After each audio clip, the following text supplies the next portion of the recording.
Shalom. First off, I want to give all praise, honor, and glory unto Yahweh, Bahashem, Yahweh Shai, Baharakhakwadash. I want to give double honors to the apostles, elders, and bishops of GMS who have taught us this word and teach us this word today. And I want to give a salutation unto the elect of the nation of Israel. This is the Brother Yatazakbar with the GMS Nebraska camp. And in this lesson, what I want to get into is how us hopeful elect have been initiated. And in this lesson, I want to get into what that initiation means and how there's supposed to be a certain walk of life, a certain appreciation that we're supposed to have of our initiation. And, what we have to understand is that this is a very special thing that we have been called into. The fact that we understand this truth, the fact that we have been given the wisdom and knowledge of these scriptures, is a very beautiful thing, and that shouldn't be taken lightly, since we have this calling, since the Lord has had mercy on us and allowed us to attain this knowledge and this opportunity of salvation. Well, what are we going to do with it? Now let's grab Matthew chapter 13, verse 10, because I want to get into the idea of how exclusive this truth is and how, I don't want to use the word lucky, but how, how special this should, we need to know that this is. Let's get Matthew chapter 13, verse 10, which says, "And the disciples came and said unto him, Why speakest thou unto them in parables?"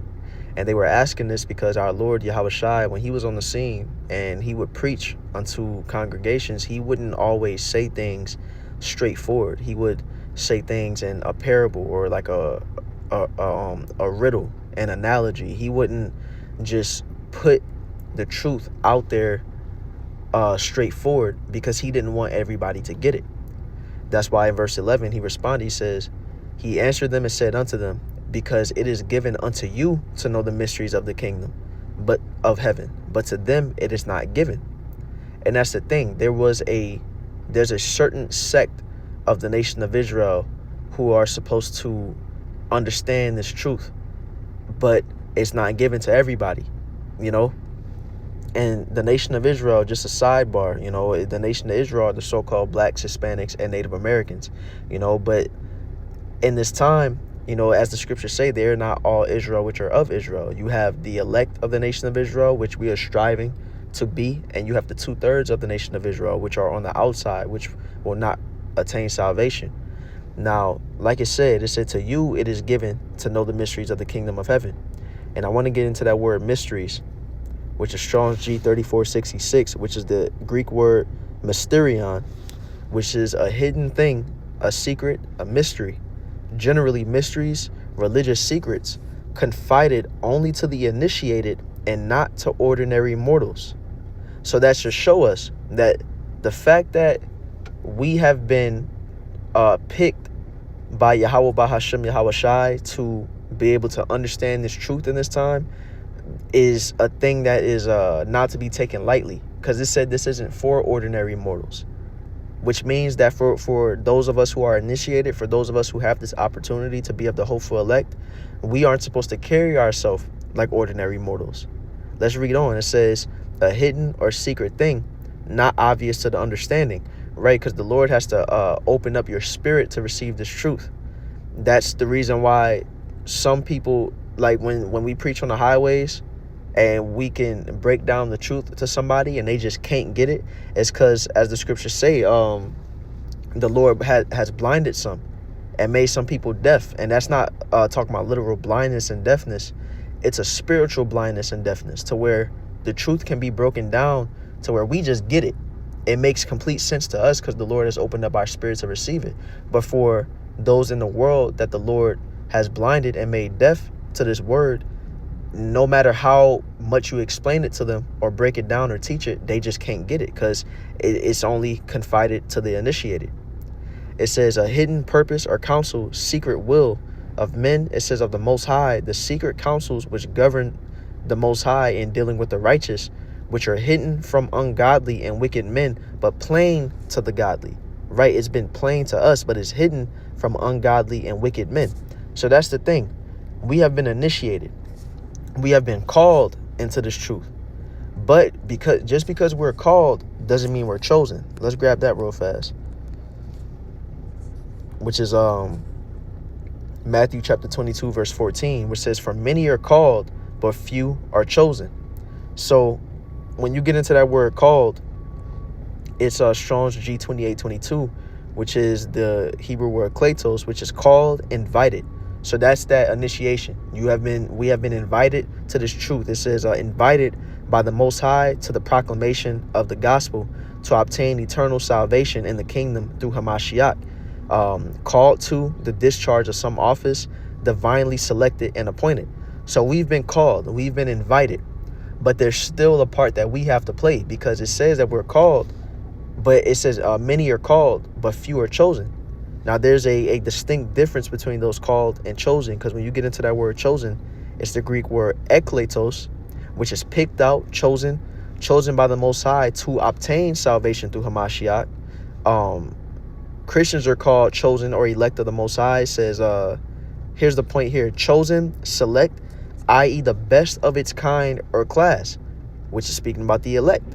Excellence, preeminent, applied to certain individual Christians. So you have those of us who have been appointed to receive this word, and then you have that upper echelon of the nation of Israel, which will not only receive this word, but walk in it, worship Yahweh Ba'ashem Yahweh Shai, separate themselves from this world. And those are those who are the top of our nation. Those are the ones who are the elect amongst the elect, if that makes sense. You know, you have those who have been elected to receive the word, then you have those amongst those who receive the word who will actually be saved, because you have some people who have received this truth, who go hard in the truth, who preach it beautifully, who know the wisdom and knowledge, but then they fall out because there's certain things that they're not doing when they come into the truth. Just because we have this word doesn't mean that that's the end all be all. And as the scriptures say,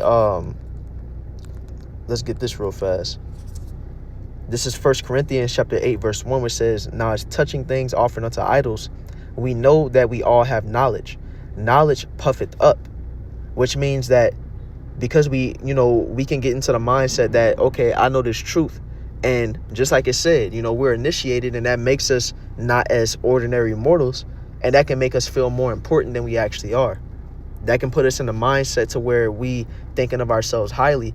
And we should, because we are the hopeful elect. We are separate from this world. But as it says, knowledge puffeth up, but charity edifieth. So there's a next step to knowing this word, because once we understand this truth, we understand that it's not just knowing the prophecies. It's not just being able to break down, break things down, but it's a certain walk of life that the elect would walk in. And it says what's one of those things? Charity. What's that word charity mean? It's Strong's G26, which is the Hebrew word agape, which is affection, goodwill, love, benevolence, brotherly love. And this is as the scriptures say, it says, love the Most High with all thy heart, and love thy brother as thyself. Love the people around you as you would yourself. There's a way that in this truth we're supposed to treat people. There's a way that we're supposed to treat Yahweh Ba'ashem Yahweh Shai. There's a way that we're supposed to walk amongst this world. It's more than just knowing this truth. And that's where that appreciation of the fact that we are initiated is supposed to come in. Let's grab 1 Corinthians 13:2, because this is another example of what I'm speaking on, to where, we can know these things, but we could be missing certain aspects, and it makes the fact that we have this truth for naught. 1 Corinthians 13:2. "And though I have the gift of prophecy and understand all mysteries," so we grabbed that at the beginning, that word mysteries. Let's go to it, because it shows that it's the same thing, the same word. Strong's G3466, mysterion, which is the confided only to the initiated and not to ordinary mortals. That thing that's the Most High dealing with the righteous, is hidden from the ungodly and wicked. It says, "And though I have the gift of prophecy and understand all mysteries and all knowledge, and though I have all faith so that I can remove mountains, and have not charity, I am nothing." So it's showing that without that charity, the rest of it don't matter. You can have this knowledge, but if we aren't walking in the godly way that the Lord has taught us amongst the things that we learn within this knowledge, then what's the point? Because, you know, a part of us receiving this word is that we have been separated from our worldly way. We've been separated from the way that we once walked in. You know, as the scriptures say, let me see if it's this one, 1 Peter 4:2. Yep. It says that he should no longer live the rest of his time in the flesh to the lust of men, but to the will of the Most High. For the time past of our life may suffice us to have wrought the will of the Gentiles, which means that before we came into this truth, we had a certain way that we was walking. And that came with selfish nature. That came with being indulgent. That came with you know, all type of wickedness. You know, let's read it. It says when we walked in lasciviousness, lust, you know, so sexual immorality. It says excess of wine, you know, drinking, partying. You know, it says revelings, banquetings, and abominable idolatries. And it's more than that. You know, it's you know, being caught up in this world. You know, not walking godly, not worrying about the people around us, worried about what we need to do, you know, what we trying to get. That's the way that a worldly person walks. But when we come into this truth, we're supposed to put forward the fruits of the Spirit, which comes with selflessness, which comes with charity, worrying about the person next to us, you know, worrying about the body being knit together, you know. And so it shows that let's go back to 1 Peter 4:2. It says that he no longer should live the rest of his time in the flesh to the lust of men, but to the will of the Most High. So if we're still walking in that same way that we was walking in the world, what does it matter that we know the truth at that point?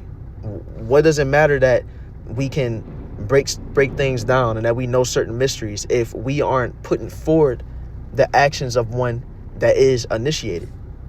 You know, let's go to Ephesians chapter 4 verse 1, which says, I therefore, the prisoner of the Lord, beseech you that ye walk worthy of the vocation wherewith ye are called. So let's get that word vocation, which is Strong's G2821, which is a calling to, a call, an invitation. So hey, we brought this out earlier, that invitation, that initiation to a feast of the divine invitation to embrace salvation of the Most High. So that's our vocation, us being in this truth, us having this word, being men, women, you know, believers of Yahweh Bahashem Yahweh Shai, essentially, you know. And it says, I therefore, the prisoner of the Lord, beseech you.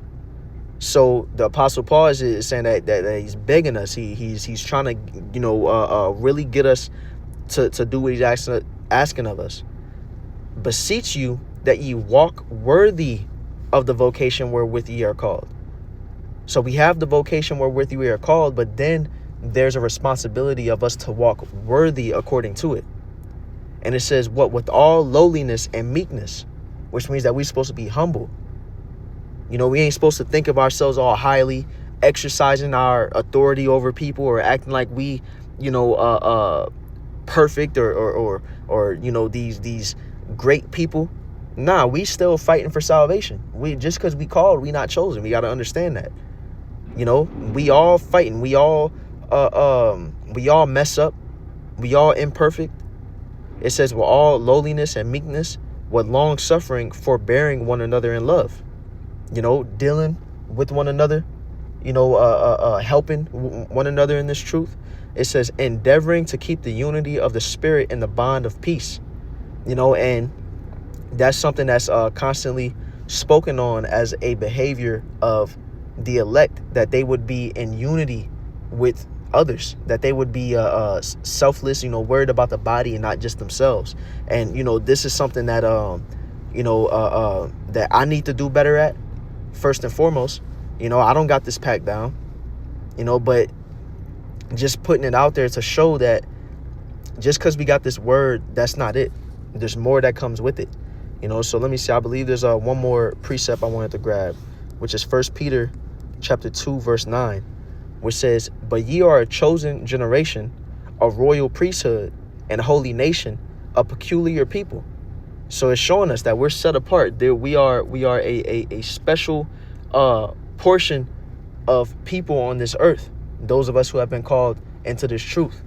So if that's the case, if we believe that to be so, then we shall walk in that knowledge.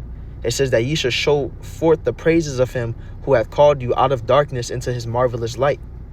What's the point of being called into this special privilege that we are allowed to believe, but we still walking in darkness? We still walking in the ways of this world. You know, in verse 10 it says, which in time past were not a people, but are now the people of the Most High, which had not obtained mercy, but now have obtained mercy. You know, we was once in a place where, you know, we was doing all type of wickedness and nastiness in this world. We had no idea who we was. We was lost, bugged out. So we need to remember that we was once in that place and realize that where we're at now, where Yahweh Bahashem Yahweh Shai has allowed us to be in this truth, we have to appreciate this, because we could have been these people who we be cussing out in the world. We could have been these people who we be rebuking and calling out. We could have never received this calling or this initiation. So we have to appreciate it. It says, dearly beloved, I beseech you as strangers and pilgrims, abstain from fleshly lusts which war against the soul, having your conversation honest among the Gentiles, that whereas they speak against you as evildoers, they may by your good works, which they shall behold, glorify the Most High in the day of visitation. And that's what we're supposed to be doing ultimately, glorifying Yahweh Ba'ashem Yahweh Shai as we walk, you know, letting our light shine upon a hill, so that, you know, our righteousness can be seen, so that, you know, others may glorify the Most High and walk in the Most High's light as well. You know, that's the type of behavior we're supposed to be putting forth, you know, and not letting this truth think that we can just, you know, do our own will or, you know, push ourselves forward, act like we're, you know, just these top dogs, you know, great people. Nah, Yahweh Ba'ashem Yahweh Shai is great.